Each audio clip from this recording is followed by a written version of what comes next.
Welcome to Travel Chicks, where we talk travel, transformation, and inspiration.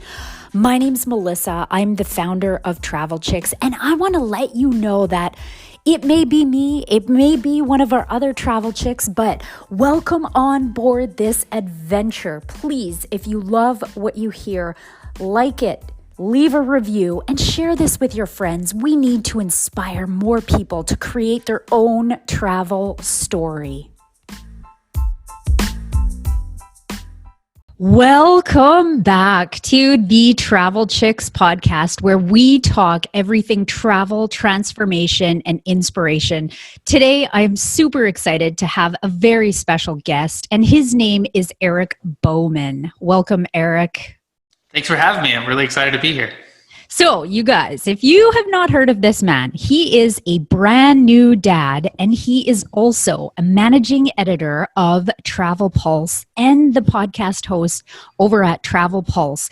And I just thought it was such a perfect and fitting time to have a little chit chat with him, because being in the travel and tourism industry, we know many people have just lost hope and they've forgot about their dreams. And we are here to reignite those dreams so you can say, you know what, let's get into the flow and let's go. Let's go to these different destinations and let's hear from people in the industry what they have to say. And so, Eric, my question first off is, what has the role of travel played in your life and your family's life? Quite a significant role, actually. I mean, I live in Georgia here, so I grew up, all my vacations were to a timeshare thing. My parents had a timeshare in Florida, so we would always go to Florida, big theme park guy. That was kind of my always summer vacation, and we'd go visit family and stuff, but it wasn't really until I got a little bit older. I actually didn't leave the country until my honeymoon. I wanted to go to Hawaii, but my wife really wanted to go abroad because she had been to Hawaii before. And so we went to Greece, found all-inclusive there, and had an amazing time. And that really sparked my wanderlust even more. I'm like, I really need to get out and see the world. So if you're watching this and you are listening and you've never left the country, I highly encourage you, please, book in 2021, go explore the world, because it's just magnificent.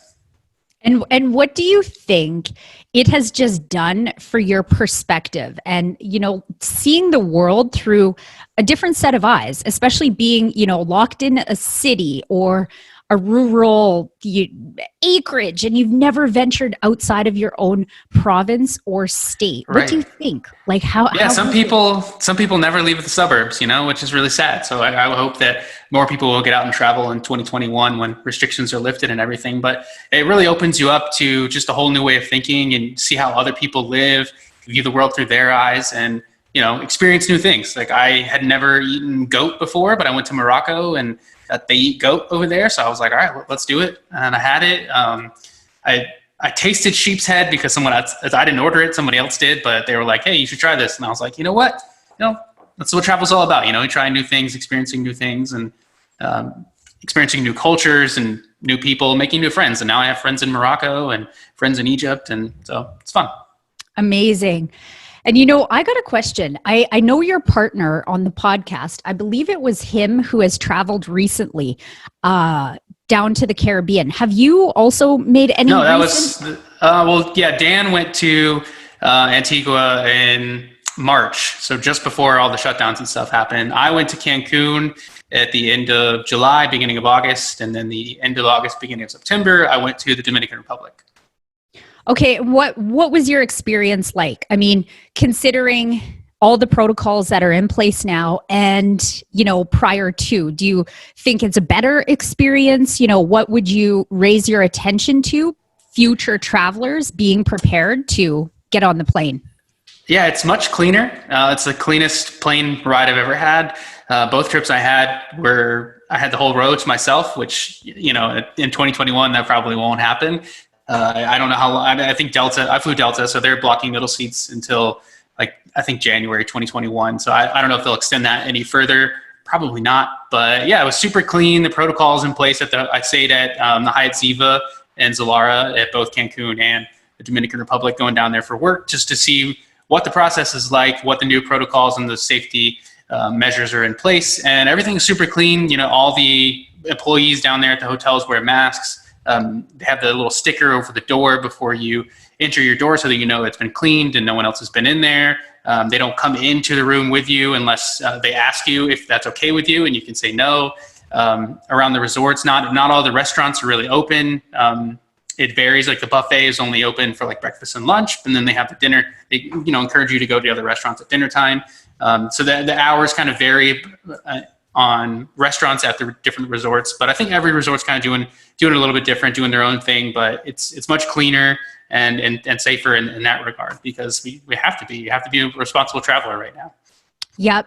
And what was your experience when it came to your room? Because I've heard so many different things about room service now, where they package your sheets in these little plastic covered things and you have to make your own bed. The 2 properties that you visited, did you have to do that? No, but I did refuse them coming in to clean it and everything. I just felt better, and it's one less thing for them to have to worry about while I was there. I was only there for like 3 days, so it's not a huge deal for me they don't need to come in every single day to, turn down service and all that stuff. But no, my sheets my bed was all made up when I got in. The remote is in a little plastic strip thing, so I didn't even turn their TV on in the Cancun resort. I did at the Dominican Republic one, but it stays in the little plastic thing. And then they offered to come in and clean the rooms, but I denied it then because I just didn't feel like it needed them to come in additionally. And as far as room service, I did order room service through the little tablet thing they had in the room, which is really cool, where you can call or order through the TV, which, gotta love technology, right? So it took about an hour, which I think is pretty standard, and everything came packaged a little differently, and it was all it just felt more secure. It felt more like a takeout, instead like you would back in the States and everything, than traditional room service where it's all, presentation is big, on that. But it just felt more like a little bit like takeout, which was fine. And one other question I had, what was the beach experience? Were you required to wear your mask on the beach? No. So I stayed on property. There's all-inclusive resort, which if you're going to travel right now to the Caribbean, I think all-inclusive resort is the best way to go. And the beach, no. I mean, and at the pool too, you don't have to wear the mask. You do have to wear it indoors in places. So like when you come in and you check in the lobby, or you go into the restaurant, but when you eat, you can take it off. But no, at the pool and the beach, I didn't really see any of the guests wearing that. You can relax and have a good time. It's an easy place to be socially distant too, is they have the way they set it up, their chairs and everything out there, and the cabanas at the pool and stuff is all spaced out so that social distancing is in mind. So you're not super close to people. So. Mm-hmm. So all in all, I think this Corona crisis is proving to be a really good thing when it comes to the travel industry. If we think about it, how many times have we been to an all-inclusive hotel and people have puked and people have peed and people have gotten all their germs and stuff all over the buffets and the swimming pools. And now it really appears like, well, number one, they have to, sanitize and be way more clean. And so I think it's a good thing for all of these resorts to follow a new cleanliness and, proper protocol when it comes to keeping their guests protected. Yeah, that's a good way to look at it, finding the positives of this, of what can we push forward and when restrictions are lifted and capacity numbers aren't limited. Like right now, I think that Mexico's, transitioning to 60%, but they were 30% at first. Dominican Republic and most other places are just 30%. But yeah, at the buffet, they had it was no longer self-serve, it's assisted serve. They have the little shields up so that you can't reach your hand and all that. So yeah, it's much cleaner. And every time I went out, I would always see an employee just quickly cleaning up after somebody or mopping somewhere, mopping the same day at the same time.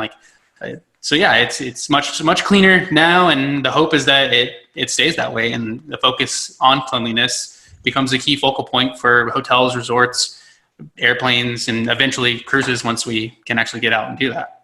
Mm-hmm. So in conclusion, I know you kind of already answered this for yourself, what travel has done, but what would you say to that person who is listening right now and they've almost lost their dream of traveling?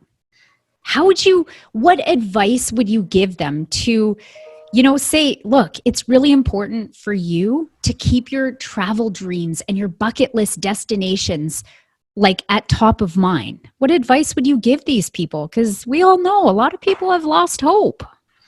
Yeah, I think just focus on the positives and what you can do. Try to travel locally around where you're at, even just staycation, even just a day trip of where you're at. Like sometimes, it's taken a pandemic for a lot of us to explore our own backyards and find amazing things around us that we didn't even know about or weren't even aware about.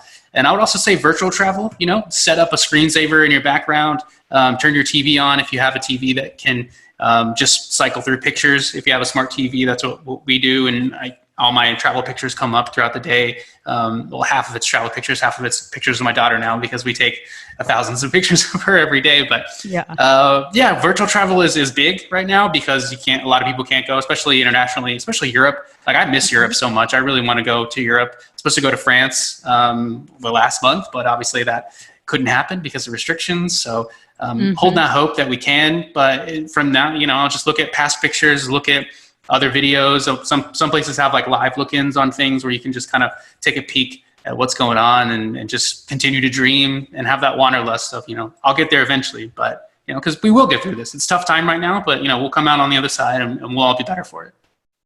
Yes. And I love that. I believe that wholeheartedly. And I think it's actually a really cool idea because I don't even do that. Have little travel photos, on a loop just to keep those pictures present in my mind. It's just these little things are, they provide so much inspiration. Absolutely. And if you have a favorite travel photo that you don't have framed up anywhere, print that out, get a frame, slap it on your desk, put it on your wall, even if it's just temporary.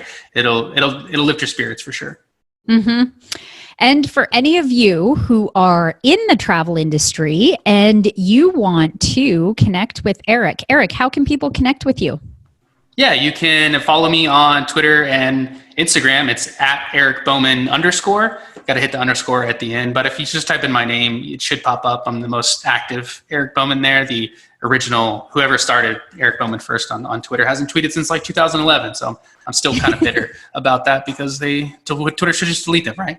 Yeah. So yeah, at Eric Bowman _ is where you can find me. You can also check me out on TravelPulse.com. I do a weekly column there and manage all the content on that. And you can email me if you want. It's ebowman@TravelPulse.com. Amazing. Thank you again, Eric, for your time today. Absolutely. Thank you so much for having me on. I love talking travel.